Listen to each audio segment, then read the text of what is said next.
l'université, de voir les éminents professeurs, Siboyed, Sebka, Sebdo, Siones, donc c'est des professeurs éminents. Ça fait plaisir de les côtoyer, d'assister avec eux pour donner mon avis en tant qu'opérateur économique de la région, en tant qu'ex-président de la CGM. Je crois que nous sommes dans une période où il y a beaucoup de défis qui attendent notre pays. Et justement, ces derniers jours, j'ai pensé à l'entrepreneuriat dans le monde rural, surtout après l'événement de Tanger, qui peut être une bonne alternative. On a tous vu que ce malheur qui est arrivé, et c'est, bon, d'une part, c'est l'entrepreneur et l'informel, ça c'est un problème au niveau national, qu'on connaît tous, mais aussi le foncier, les autorisations, donc toutes ces contraintes de l'entreprise poussent certains opérateurs économiques à travailler un peu dans le noir, et malheureusement ça donne des résultats qu'on a vus. Donc l'entrepreneuriat dans le monde rural, ça peut être une alternative pour le côté foncier. Moi je suis, bon, je crois que c'est à soulever la problématique, c'est de limiter le rural et l'entreprise dans les villes urbaines. Moi j'ai eu une expérience, quand j'ai visité le Portugal, il n'y a pratiquement pas de différence.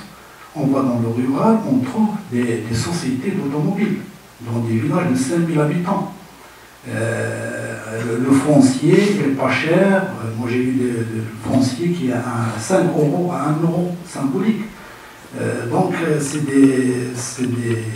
d'abord je suis content que l'université aborde ce type de sujet dans les thèses, et ça peut être d'abord une ressource d'idées à nos hommes politiques qui des fois on sent qu'il y a un manque chez eux dans leur action, dans la visibilité de voir les choses. Donc je vais revenir faire un peu comme vous, relire la thèse et puis sortir des idées ou des recommandations que j'ai pu soulever. Donc j'ai commencé un peu à lire la thèse. Donc je crois que dans les premières pages, il y a une bonne suite, un bon ordonnancement des actions de l'État, plan Maroc vert, plan halieutique, les actions de l'État qu'on connaît depuis des décennies.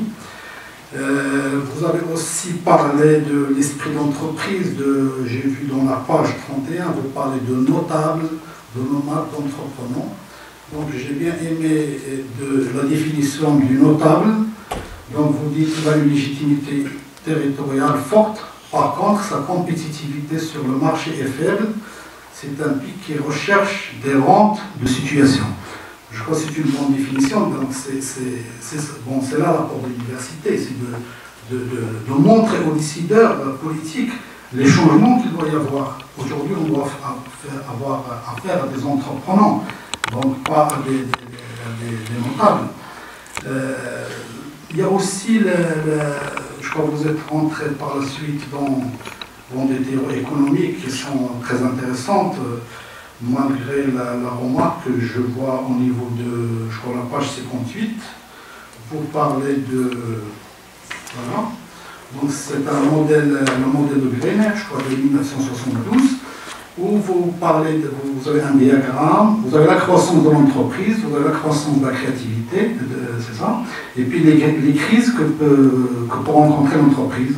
Crise de direction, crise d'autonomie, crise de contrôle, crise de bureautique. De bureaucratie, pardon. Donc moi, c'est bien, bon, ça vient de Harvard, cette étude, mais je crois qu'il faut essayer d'adapter ça à notre contexte national.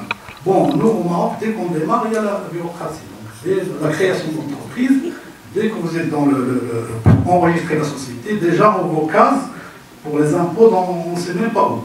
Donc, c'est bien de faire des références comme ça, mais ces thèses, ils risquent de circuler et que les gens les prennent comme des références. Donc il faut prendre ça avec des précautions. Je crois que des fois, ce n'est pas adapté à notre contexte national. Par contre, moi j'aimerais bien, maintenant on parle de start-up. Je crois qu'il faut des références, il faut essayer un peu de 72, ça fait quand même longtemps. On parle de maintenant les modèles chinois, on n'a pas beaucoup d'informations. Dernièrement, j'ai reçu le groupe Covec, ils sont en train de construire une usine d'automobiles ici à Meknes. La société Mir, c'est des Américains qui vont s'installer dans je crois, dans un an. Et ils m'ont parlé parce que je les ai vus travailler il y a 20 ans. Après, ils ont disparu. Bon, quand j'ai demandé au directeur, on ne voit plus, il m'a dit qu'on a vendu tout le matériel, on n'a laissé qu'un directeur. Donc c'est une façon de gestion, c'est pas comme l'Europe. On essaie soit de s'endetter, soit d'aller vers d'autres moyens Donc il faut aussi que l'université s'ouvre sur ce modèle économique qu'on ne connaît pas très très bien. Donc lorsqu'on remarque dans les thèses, on a 90% des références qui viennent d'Angleterre, des États-Unis, mais maintenant je crois qu'il y a un nouveau venu, un nouveau acteur qui est grand, qui est un géant, c'est l'avenir, c'est la Chine. Bon, c'est un peu difficile de prendre contact, mais je crois qu'il faut faire des efforts pour voir l'expérience de ces gens-là sur lesquels on peut s'inspirer. Donc, après cette petite remarque, donc, je vois dans la page 22, bon, je crois que c'est Voyette qui a soulevé le problème, je crois que vous avez parlé du plan Maroc vert. Donc, on aimerait bien voir l'impact sur l'emploi et sur l'écosystème. Bon, c'est un bon plan Maroc vert, il y a des choses qui ont réussi, mais il y a un manque. On ne voit pas très bien un écosystème d'industrie, par exemple, lié à l'agriculture. Normalement, dans une région telle que Meknes, on doit avoir des usines de fabrication de transporteurs, de tracteurs, au moins les petits outils liés à l'agriculture. Même les gens qui taillent, des fois dans la région, on ne trouve pas assez de gens pour tailler les arbres. Donc tout ça, ça peut être structuré dans des petites TPE que l'État ou bien que le programme Maroc Vert peut absorber, peut parrainer. Donc je crois qu'il faut avoir l'esprit critique. Je crois même les discours de Sa Majesté, cette décennie, on peut constater des autocritiques. On est arrivé au modèle économique qu'il faut revoir. On a vu des remarques sur l'administration. On continue à avoir ces problèmes d'administration. On a vu des remarques sur le parti politique. Donc tout ça, je crois qu'il faut oser, il faut critiquer. C'est notre pays pour avancer. Il faut dire les choses clairement. Donc après, vous avez parlé de l'expérience de l'accompagnement de GIZ. C'est le modèle allemand. Bon, ce modèle, même aussi au Maroc, il y a des initiatives qui ont été faites. Bon, lorsqu'un organisme vient d'étranger, on l'écoute, il y a plus d'attention, le projet réussit forcément. Lorsqu'on le fait, il y a toujours des contraintes politiques ou extérieures qui donnent quand même des problèmes aux initiateurs de ce type d'action. Je crois que l'État, il faut qu'il prenne comme modèle et qu'il prenne les choses en main et qu'il y ait une politique qui s'applique dans ce sens. Donc, je passe rapidement. Pour le chapitre 4, je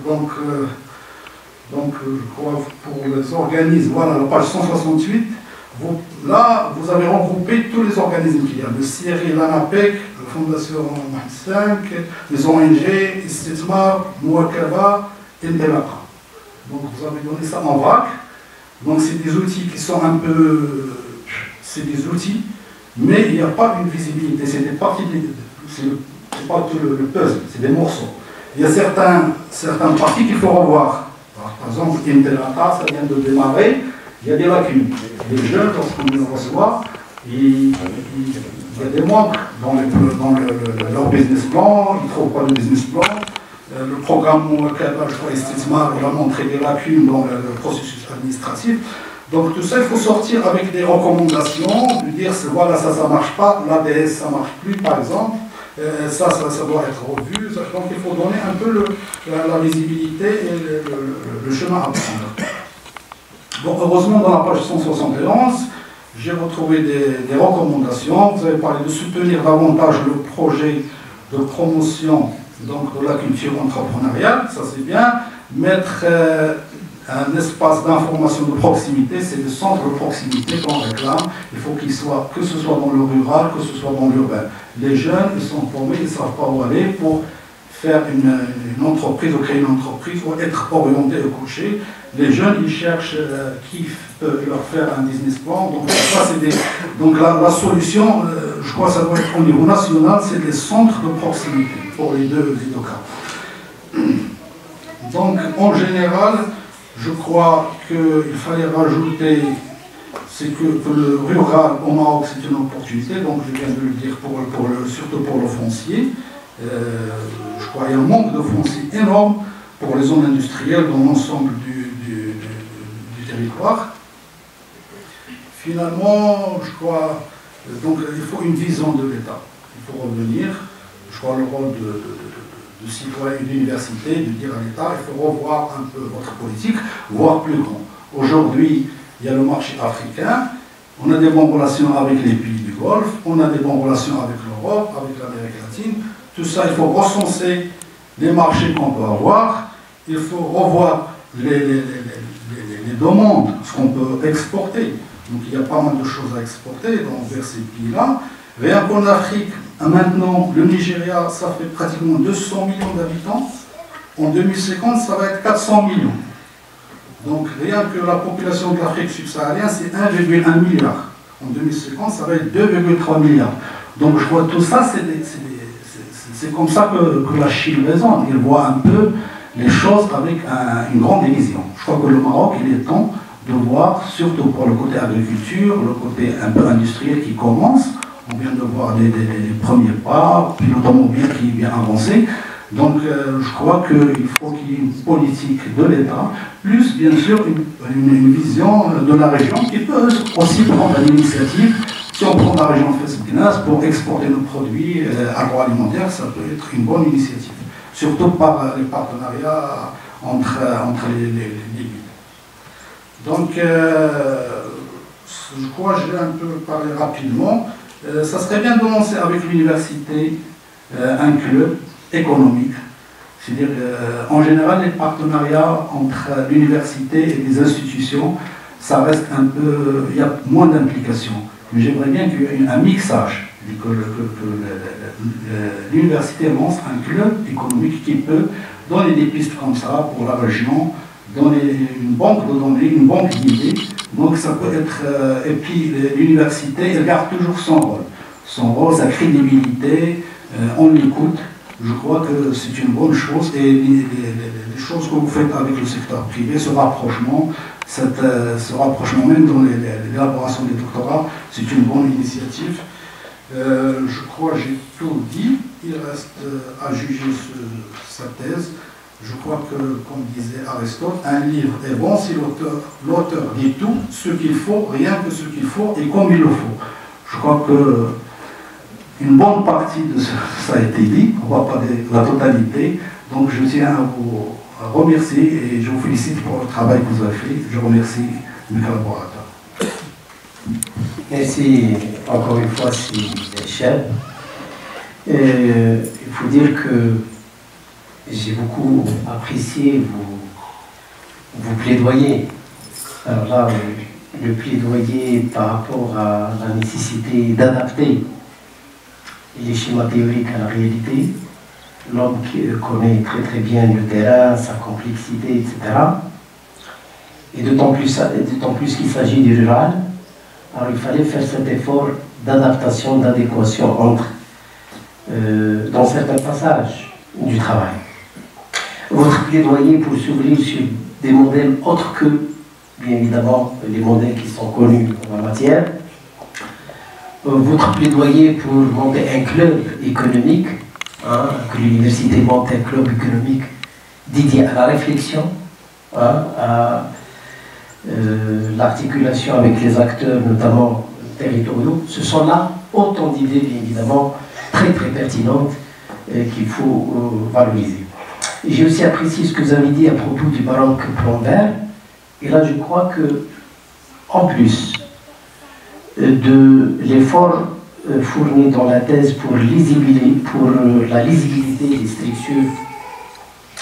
des structures d'accompagnement, je crois que aussi on peut favorablement le compléter par d'autres outils.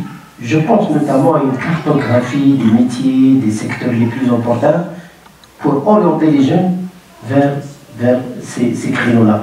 À la manière de ce qu'on avait fait dans l'étude sur les opportunités d'investissement. C'est fondamental. Donc encore une fois, merci Sylvain Cheb pour votre présence, pour votre éclairage.